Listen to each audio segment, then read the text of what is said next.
अहो मामी मामी काय उमेश?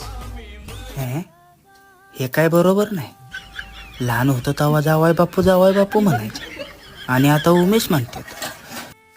हा काय येतोय सारखं काय माहिती. पोरगी माझी मोठी झाल्यापासून सारख्याच फेऱ्या घालतोय.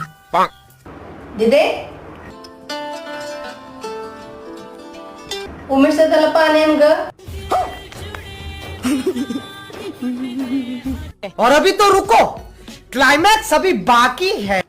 उमेश असं अचानक कसं येणं केलं? काय नाही हो मामी, ते फॉरेस्ट मध्ये जॉबला लागलोय. गव्हर्नमेंट जॉब आहे आणि 1 लाख रुपये सॅलरी आहे. आई बोलली पहिला पेढा मामीला दे म्हणून पेढा घेऊन आले. पैसा ही पैसा होगा. दिदे जावाय बापूंना जेवल्याशिवाय पाठवायचं नाही बरं का.